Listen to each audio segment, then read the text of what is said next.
Oke, Assalamualaikum warahmatullahi wabarakatuh. Gimana kabarnya teman-teman? Semoga dalam keadaan sehat semua ya. Sebelum saya memulai untuk materi kali ini, saya ingin meminta maaf dulu karena kan seharusnya pada pertemuan kali ini kita melakukan kelas online. Tapi karena beberapa hal, karena ada kegiatan di luar, saya tidak dapat melakukan kelas online. Tapi insya Allah pada pertemuan berikutnya kita akan melakukan kelas online. Oke, seperti itu aja. Saya ingin minta maaf karena belum bisa mengajar secara online. Nanti insya Allah lagi saya ulangi. Pada minggu berikutnya kita akan melakukan kelas online di Zoom. Oke, pada materi kali ini saya akan membahas layout adaptif dan sumber daya. Apa aja sih yang nanti akan kita bahas? Yang pertama di sini layout adaptif. Di sini layout adaptif adalah layout yang bekerja dengan baik pada berbagai orientasi dan ukuran layar, juga berbagai perangkat, berbagai lokal dan bahasa. Dan selanjutnya yang akan kita bahas di sini sumber daya adaptif.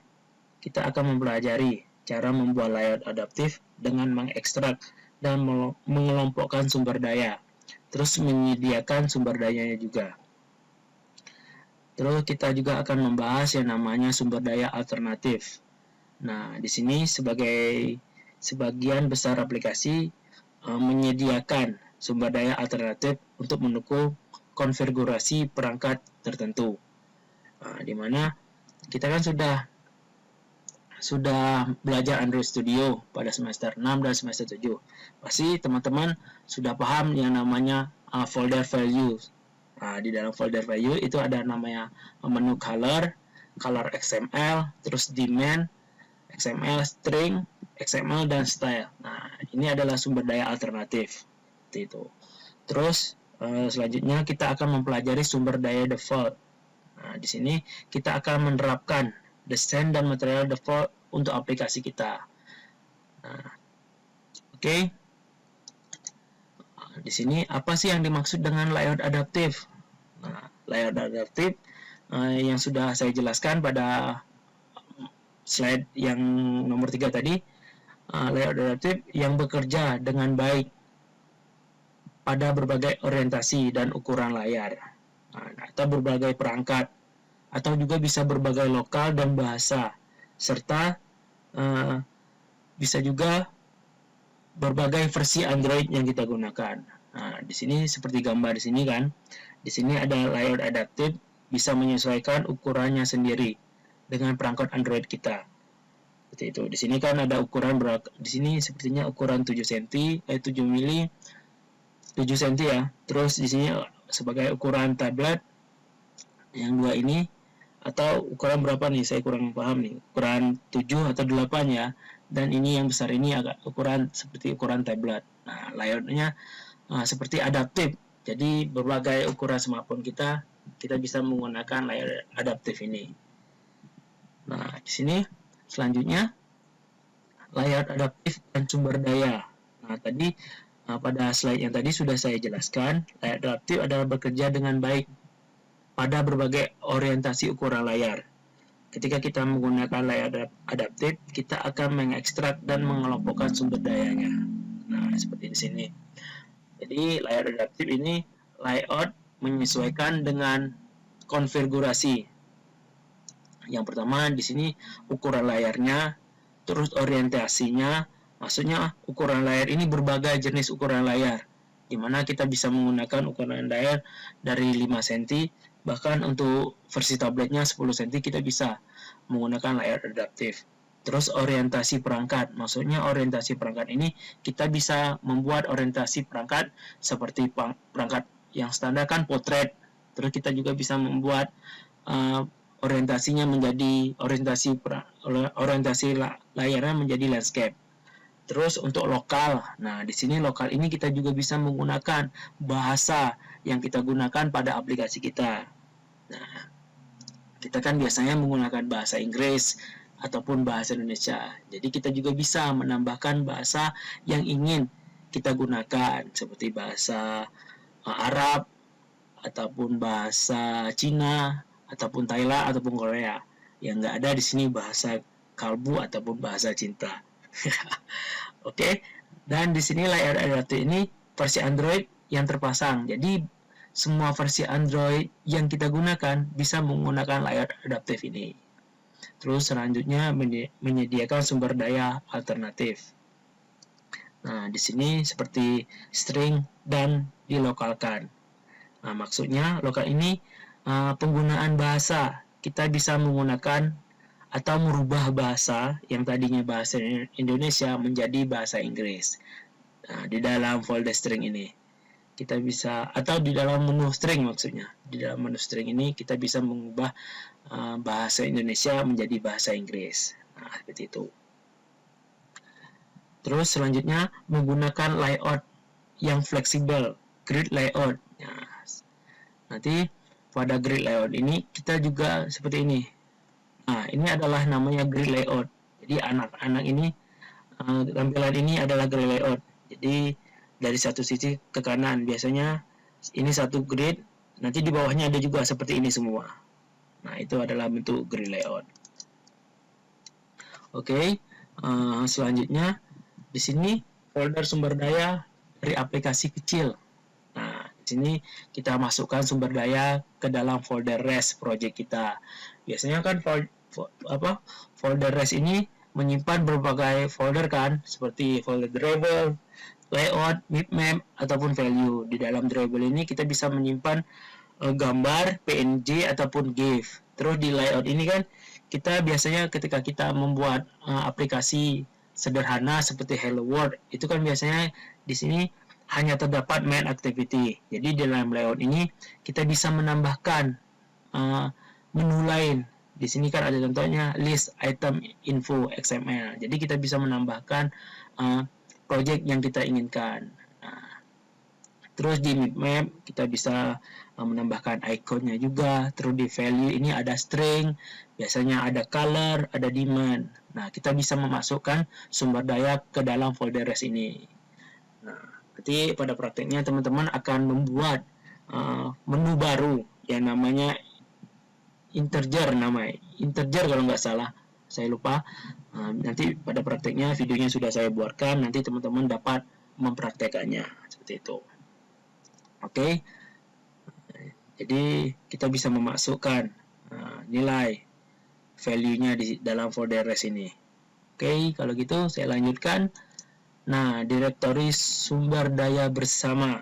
Nah, di dalam sumber daya bersama di sini kan tadi sudah dijelaskan, di dalam folder drawable ada layout, ada drawable maksudnya, ada label, ada layout, dan ada menu. Terus di dalam value di sini file XML dari nilai-nilai sederhana seperti nilai string ataupun warna. Terus XML, ada file XML dan lainnya di sini.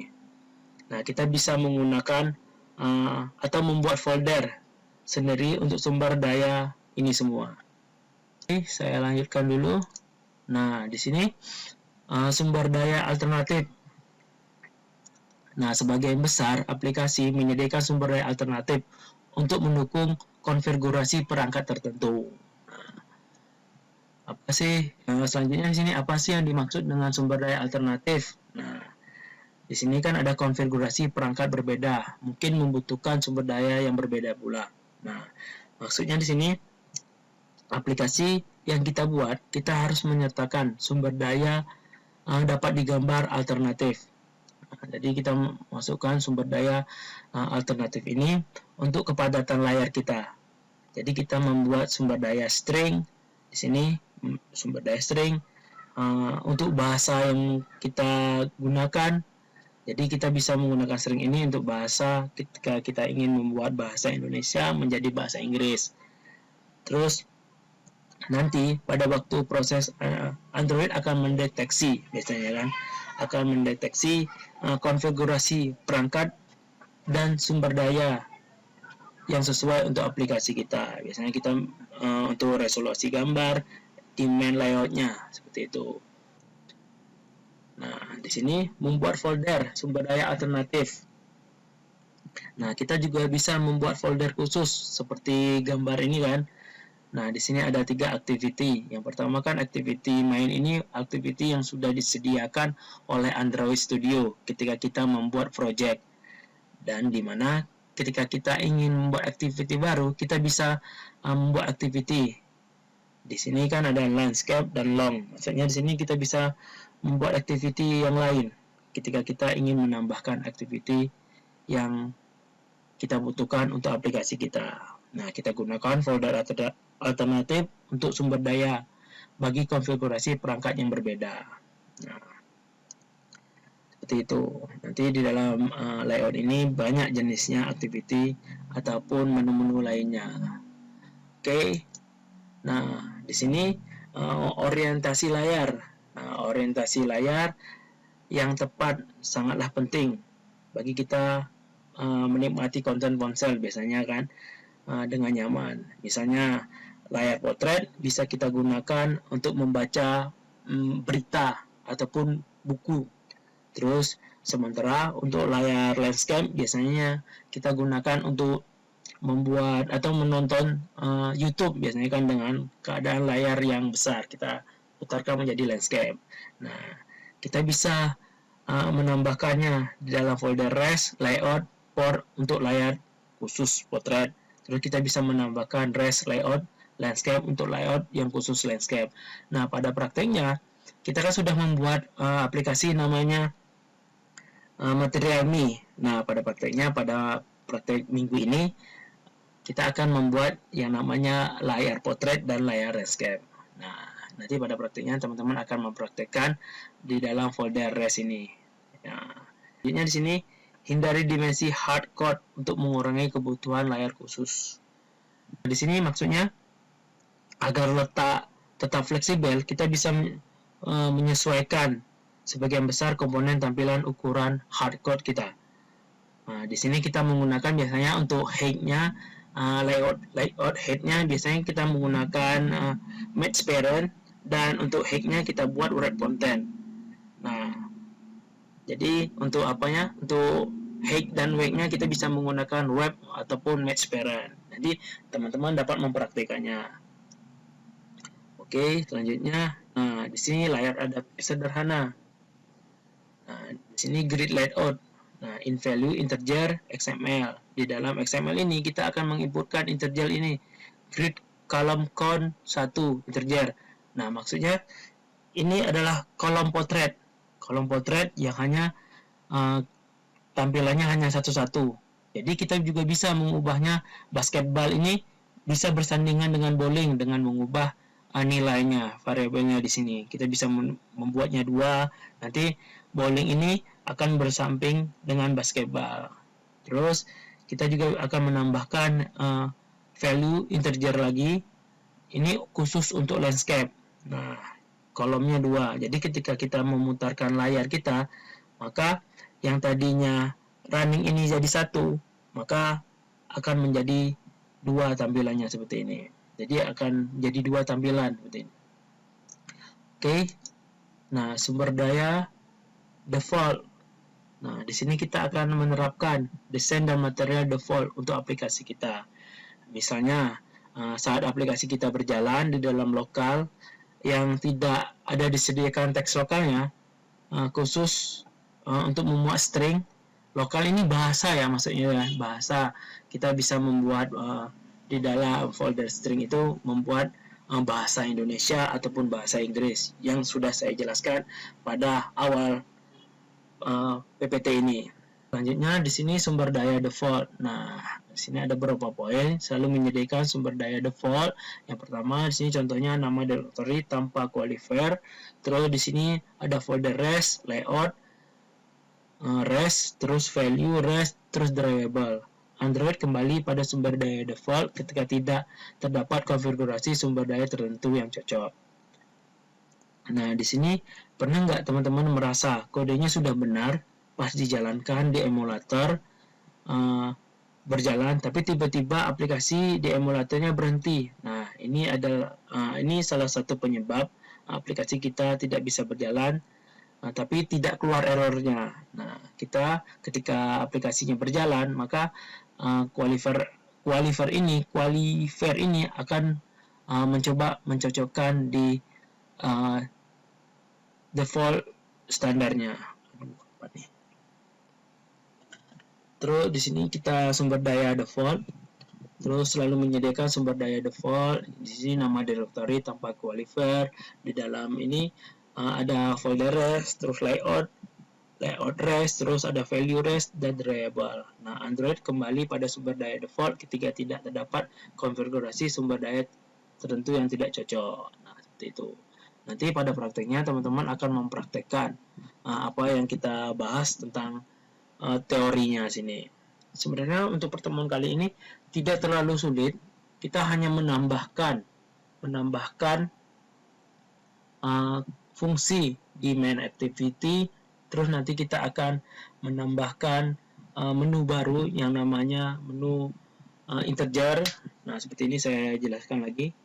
Saya lihat aja yang nanti kita praktekkan. Nah, di sini kita akan menambahkan di onCreate ini kita akan menambahkan grid column-nya.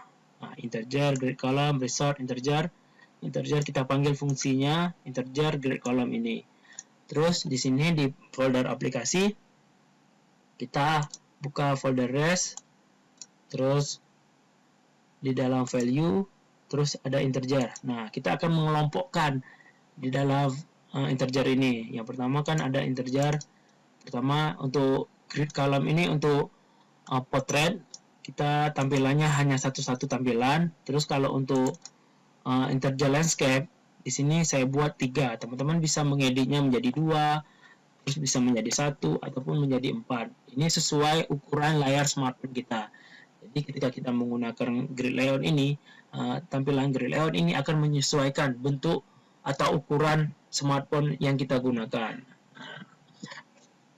Oke, di sini untuk stringnya, selanjutnya kita menambahkan menu string. Di sini kita menggunakan bahasa, di sini kita bahasa Inggris, ya kan? Terus kita bisa menambahkan untuk aplikasi kita menggunakan bahasa Indonesia. Nah, nanti untuk videonya ini sudah saya buatkan. Nanti teman-teman lihat aja, terus dipraktekkan. Nanti ada sedikit tugas di dalam pertemuan kali ini. Tidak sulit, saya rasa teman-teman sudah bisa karena ini pertemuannya tidak terlalu sulit lah ibaratnya itu. Teman-teman kan udah ada basicnya pada semester 6 kemarin. Oke. Nah, teman-teman dapat mempelajari sumber daya mendukung beberapa layar, terus menyediakan sumber daya, terus menyediakan panduan sumber daya, terus ringkasan sumber daya dan panduan pelokalan. Nah, di sini apa sih berikutnya? Di sini kan saya sudah menyampaikan untuk teori mata kuliah mobile application untuk hari ini. Nah, di sini teman-teman dapat mempraktekannya di sini. Nanti untuk modulnya kan sudah saya berikan. Teman-teman dapat membaca modulnya ataupun videonya sudah saya buatkan. Nanti tinggal dilihat saja. Nanti ketika ada yang kurang paham tentang teorinya ataupun prakteknya, silahkan chat di grup kelas kita ataupun bisa japri saya secara pribadi seperti itu. Nanti ketika ada yang error bisa ditanyakan, jangan sungkan-sungkan untuk bertanya. Insya Allah akan saya respon dengan cepat. Oke. Sebelum saya akhirin, saya mohon maaf ya belum bisa melakukan kelas online karena ada beberapa hal yang harus saya kerjakan. Oke, demikian untuk pertemuan kali ini. Tetap jaga kesehatan, tetap menggunakan masker. Kita ketemu insya Allah pada pertemuan berikutnya. Kita akan melakukan kelas online. Oke, demikian untuk perkuliahan hari ini. Mohon maaf sekali lagi belum bisa melakukan kelas online. Jika ada yang ditanyakan, silahkan ditanyakan di kolom komentar ataupun chat ke saya. Oke, demikian. Mohon maaf jika ada salah-salah kata dalam penyampaiannya, di mana kita saling belajar di sini. Oke, demikian untuk perkuliahan hari ini. Wabillahi taufiq wal hidayah. Wassalamualaikum warahmatullahi wabarakatuh.